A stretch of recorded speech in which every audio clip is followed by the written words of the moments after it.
See if we start, my question won't be as important as everyone else's.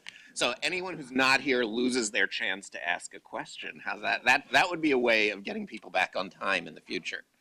Yeah, right. So yes, do the universal, put your card up so therefore George is first in line. But since I'm the moderator, I have the opportunity to ask the first question. And I think what we heard from this panel are a number of things. Most importantly, these are multifactorial problems, and therefore there are going to be multifactorial interventions. So despite our admonition to have an elevator speech, we somehow have to start by saying it's really complicated. And I think we heard from both about the importance of breaking down the silos of health, education, and social services. And I think there are many examples, besides what we heard this morning, of people making attempts to do that. And I would say for our discussion as a roundtable, to really think about what are sort of silo-busting strategies from a policy perspective, what can we be looking at as vehicles to make it easier for people to break down those silos and think in an integrated or braided way, I think will be incredibly important. The value of thinking not just across the lifespan, but across generations. And so that when we think about both education and health, even if our focus starts with kids, it can't be kids only.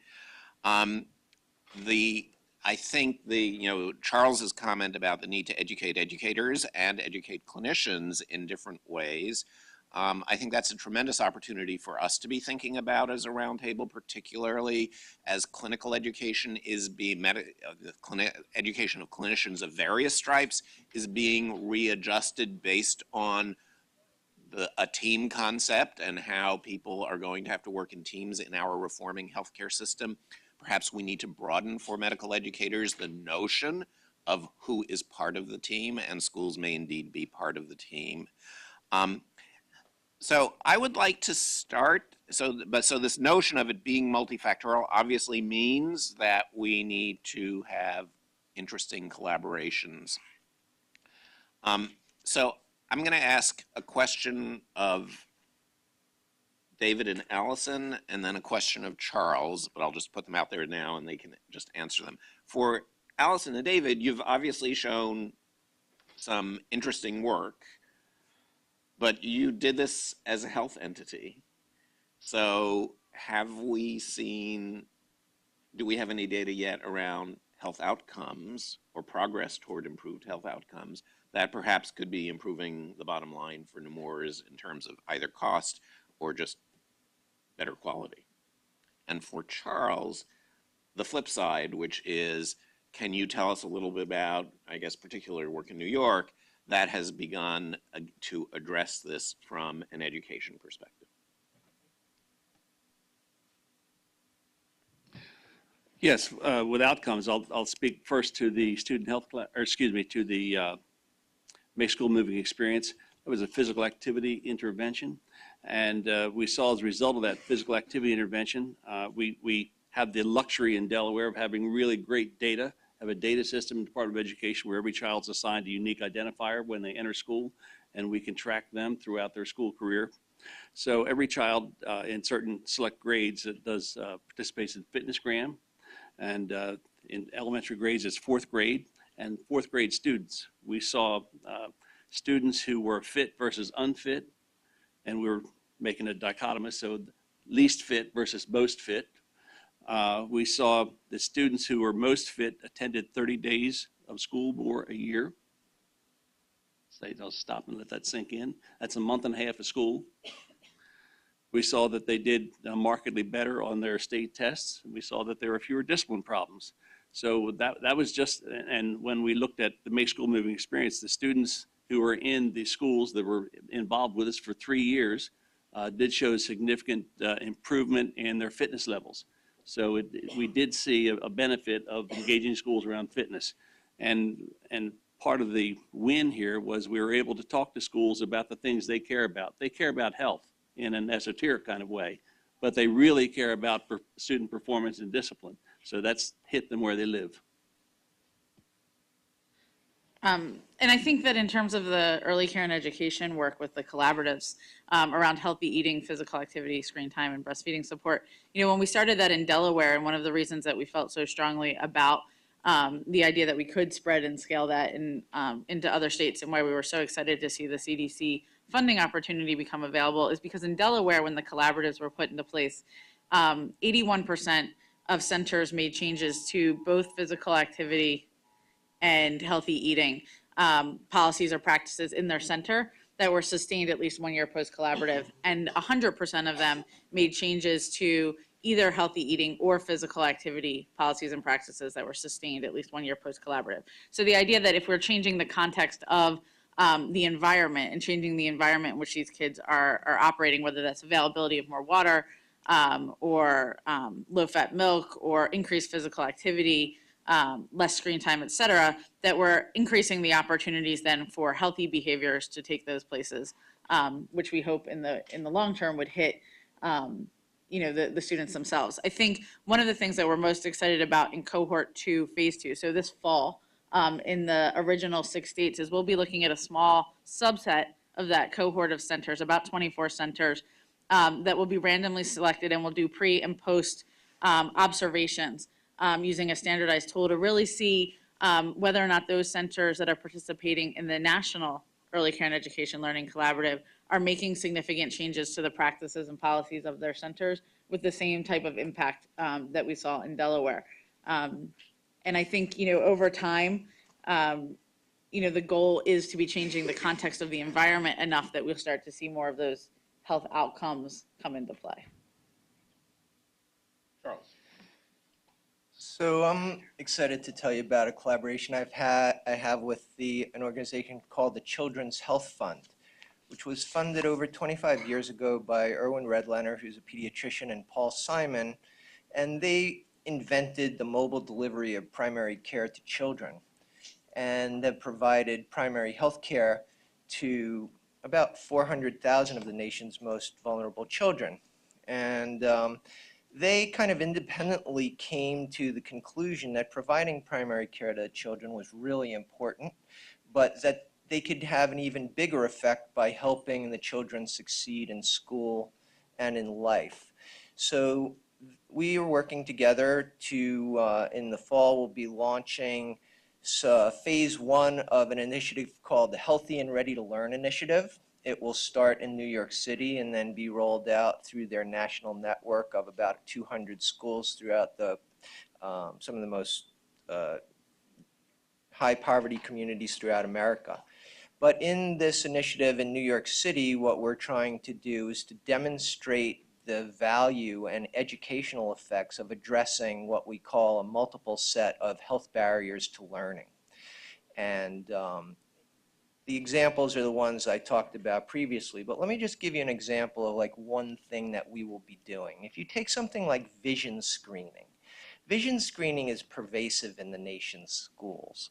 The problem is, because it doesn't have sufficient follow-up, a lot of the screening doesn't result in a high yield. That is, the amount of previously unrecognized disease that's identified and brought to treatment. So in contrast, what we'll do is every child that fails the vision screen, and these are Title I schools exclusively, we'll have an optometrist on site that will conduct an eye exam. And for every child that fails the eye exam and needs further care, they'll get referred. Or if they have refractive error, which accounts for about 90% of the problems, we'll make them 2 pair of glasses, one to keep at school, one to stay at home. Then we'll educate the teachers about the needs for the children to use their glasses as prescribed, and we'll work with the parents to also facilitate the children's use of the glasses. And then when the children lose or break the glasses, because that's what children do, we'll help them replace those glasses, because we think that's really a high priority. We'll be connecting the children that have we'll be identifying the children with poorly controlled asthma and then connecting them to a medical home and helping them to receive efficacious medications to get their asthma under control. We'll be implementing social emotional learning programs, because we know that the way we fund health education in the nation's schools is very piecemeal. It's a patchwork of funding streams and policies and programs, but they have this common link of really addressing these important skills which are generically applicable across multiple behaviors and multiple decisions. So we'll be focusing on social emotional learning programs, and by the way, some of these programs have quite impressive evidence through cluster randomized trials of effects on statewide achievement tests as much as a half a standard deviation. You can find those in the U.S. Department of Education What Works Clearinghouse. So the challenge now is to widely implement these programs. We will be implementing physical activity programs. We find that the programs that people are particularly receptive to, the education community, are the in-classroom programs, because we find that there's evidence that these short breaks in the morning and afternoon improve children's on-task learning behavior. So that's what school administrators pay attention to, and we'll be increasing participation in the breakfast programs. New York City has some of the lowest participation in the United States, the major cities in the United States, but we're also dealing with problems of hunger, and we may encounter other problems as we go along. But we recognize that parent outreach and education is a critical component of this, so it does have that dual generation and focus, and we have a very heavy emphasis on the professional development of teachers. It's interesting that the principals really recognize, the principals in these schools really recognize the need for this. And they were very excited and very open to this. What do you need? Do you need space? You can have the space. You need time? We'll give you the time. Do you need, how can we help you do this? We want you to work in these schools to help us, because we realize that these conditions that are affecting children are undermining and jeopardizing the other investments that are being made to foster the educational attainment of children. The other thing I'll just mention, I don't want to take too much time, so I'll leave room for other questions, but we are trying to build a database management system that integrates the education data with the health-related data, which is really essential to figure out which, programmatically it's essential to figure out which kids need which services when, and of course it's essential from an evaluation research perspective to see the change that you're able to produce in these different health and education metrics. And having that data be bidirectional is also a challenge, so that healthcare providers know what's going on academically with the kid, and the kid and the school knows what's going on health-wise. Yeah, one of the things that Erwin's working on is to really work with pediatricians to think, well, when a pediatrician takes a history, do they ask questions like, do you read to your child at home? Is your child happy at school? Do they get along well with other children? Things that might not normally be part of the general history, but as you've shown, is very important determinants of the children's human development. Okay, I have George, Shane, Phyllis, and Bob. George. Please come back to me. Let the other members of the roundtable go first. Okay. Shane? Yes. Sana, I'm sorry. That's okay. Thank you very much. And I have two questions, and they're really directed, I guess, to Allison and the Nemours group. First, it's very interested in the Bright Start, the reading intervention. It seems this combination of health care and bringing that educational component and the role healthcare might play. So first question was there a control group? It sounded like you had some staggered implementation. So what did that show with the control group? And then as you look at this, and this gets to Debbie's favorite thing about scale and spread, as you look at that intervention to increase literacy skills, how does it compare to other interventions that a healthcare organization might do, that kind of integration? And what are you thinking about that scale and spread within your own organization? I was on, sorry. So taking the first question, so they were randomly assigned to whether intervention or control. And matched on zip code and percent of children receiving financial subsidy. Those were the two components that they were matched by. And so there was that component. There was also that staggering as well. So we were able to see that there were no differentials actually between fall or spring starts, which was one of the other questions that was of interest. If we delayed till spring, would there be impact that we would want to sort of dial back and make sure that we were going in fall? But that was not seen.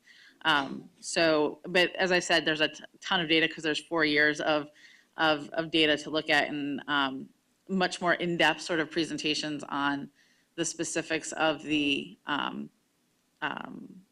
randomized trials. And so I'd be happy to share those if you're interested in that. And they describe it in a lot of detail and actually go into, after year 1, this is the changes that we saw, and so this is the changes that we made, and here's what happened in year 2 all the way through year 4. So definitely happy to share those. From a spread and scale perspective, that's one of Debbie's and my favorite conversations to have lately too. And so I think within our own organization, we do think about that in terms of, Dave talked about the fact that there in Delaware, because it's a small state, we can actually start to hit quite a few schools and raise the percentages of folks that we're getting to really start to get to that penetration that may be necessary for that systematic and systemic change that will make that spread and scale then sustainable, our third S. But 2, I wanted to leave it, I didn't know, Debbie, if you wanted to say something.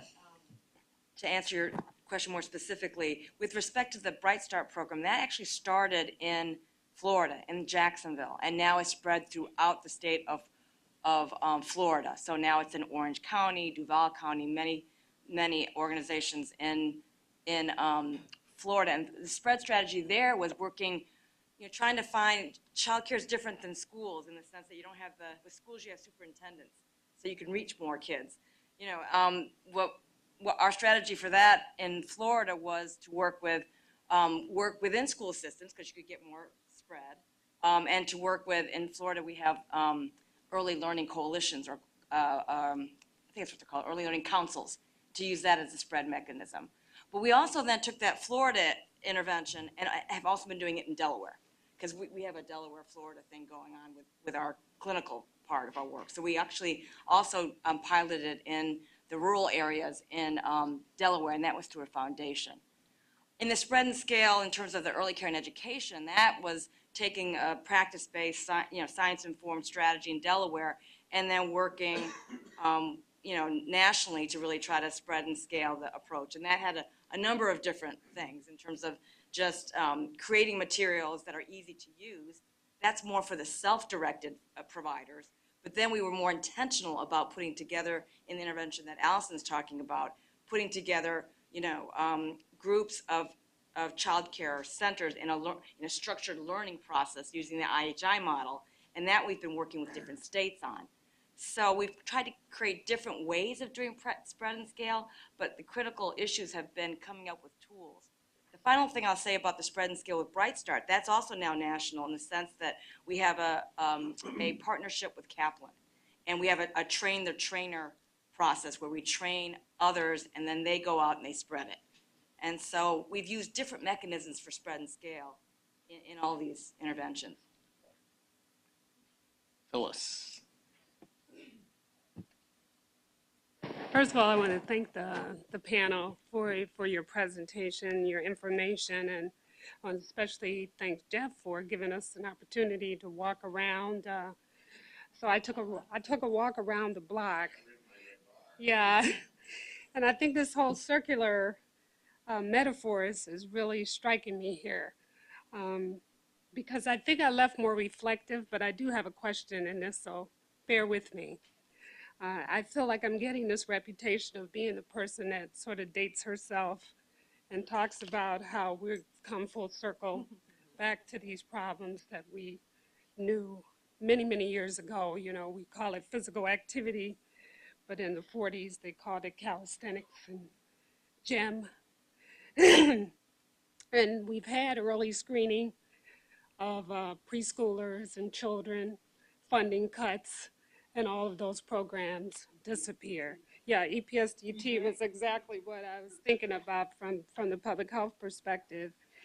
And having had the opportunity in my lifetime to be involved, not only as a public health professional in early childhood, all of these things that we've heard even yesterday and today, and thank you again for reiterating it, We know.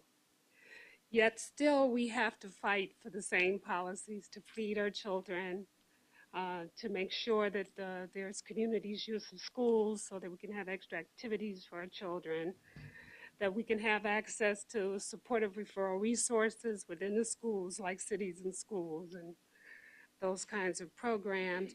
We had reading readiness in the 50s. I didn't go, I mean, I was my brother's.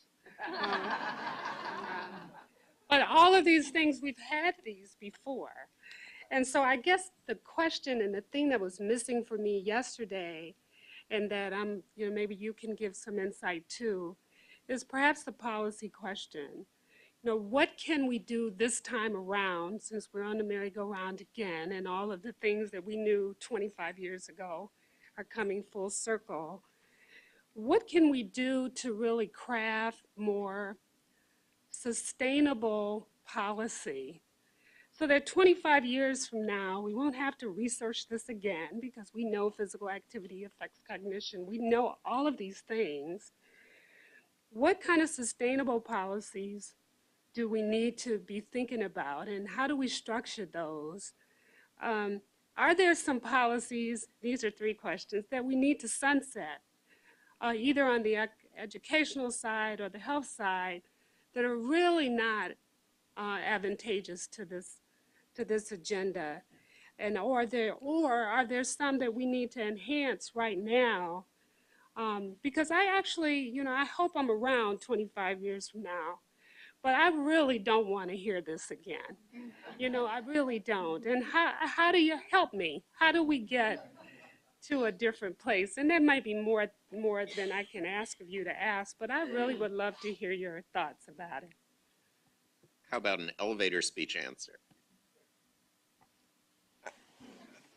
Well, I think one thing that your question demonstrates is that science is not the only thing that drives policy, but indeed ideology and political will and economic factors really have a pervasive effect. I think one of the things that would address your concern that I would like to see happen is to have a strategic plan for the nation that invests in shaping the lives of youth through schools.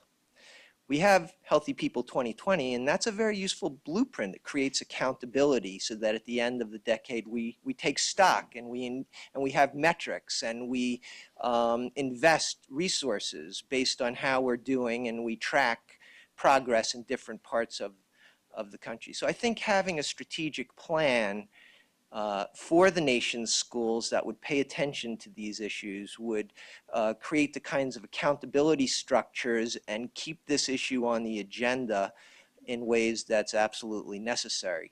The other thing that Steve mentioned this morning that I really agree with is the need to communicate more effectively through the other to other audiences, notably people in the business and industry community, those who make economic policy, our elected officials, and the media themselves. Why aren't we talking about these issues? Why aren't you seeing more press about these issues, given the dramatic effects that they have on the next generation of America? And I think also elevating the nature of the conversation beyond health outcomes and education outcomes. To me, what we're talking about here this morning is about economic security. We're talking about the vitality of American democracy. We're talking about the future of our country. So that's, I guess we're at the end of the floor. So we have 3 or 4 minutes left, so quickly, Bob and then Mary. Actually, I think Phyllis answered my question, but let me just come at you again. I had the opportunity relatively recently to meet with a group of state superintendents and some local superintendents, and what these guys tell you is, hey, look, we're doing the best we can. I mean, and they list all the programs they're doing. They say that they've got a lot of things going on, high school retention, that they're aware of these problems and they're on it. So how would you come back at them? And this is in relation to, when Steve Wolf speaks, I always listen carefully. So he said, you got to have an elevator speech. What do you say? And would you say, hey, you guys need to change your allocation? Maybe you ought to be pouring more money into the first 1,000 days of life. Would you, is there anything that's very specific, or would you say, we know this is the program you guys ought to focus on? Well, the point that I make when I try to speak with education leaders around the country is to help them realize that if they don't address these problems, it's going to jeopardize the educational benefits from all of the other investments they're making in traditional ways. And they seem to really understand that more and more, and recognize that if students aren't able to learn because they can't concentrate, they're hungry, they're afraid, they're insecure, they're lethargic, it's going to really jeopardize everything else they're trying to do. And I think there's increasing recognition in the education community, from the secretary on down to the state superintendents associations. I think what's really needed is they have to have clarity and assistance in knowing what to do and how to prioritize, which is why I'm suggesting discussion about a strategic plan. And I think that would be quite helpful to people that are overwhelmed with a range of policies and programs and services to make those decisions that they haven't been prepared to make in their professional preparation programs or life as a superintendent. And if we had good metrics and good report cards, that might get some attention as well. So Mary, David is hovering, but Mary, you get to ask a quick question. Okay, thank you. This one's for Dave Nichols. You laid out the communication pathway when you were talking about the school nurse program. I wonder if you could, elaborate a little bit more about that. And I had two specific questions. One related to, I know you said you were able to integrate the data between the education and the clinical records, and that was the authorization form. I wonder if you could just talk a little bit more about that. And also, who pays for the school nurse? Does the school nurse get reimbursement from Medicaid or from some sort of an insurance mechanism? And do you have specific metrics around the school nurse and the health outcomes of those kids and their performance based on the integrated data? I guess that was 3 questions. At least. And answered in 30 seconds. So the integration of data, that I was speaking there of education data and fitness data. So that's not our clinical data. So we're not integrating, honestly. The schools are not sharing medical information with us. We're sharing medical information with them. They don't have the systems in place yet to really share back with us. We did this through, the tool we use for our medical records has an add-on that allows us to share with physician groups, community doctors. We just use that very same application for schools. That's how we accomplish that sharing. And we thought the first hurdle we're going to really come up against was the difference between Hipaa and Ferpa. And we thought we were going to really struggle to find a tool that would be an authorization, would meet both standards. We thought it'd be a huge obstacle, turned out to be nothing at all. We got that done pretty quickly. And then we put in place systems to share this across the state. We have, this is all on our website, on the Nemours website. If you go in and search student health collaboration, you can see the forms we use. You can see all the work we've done.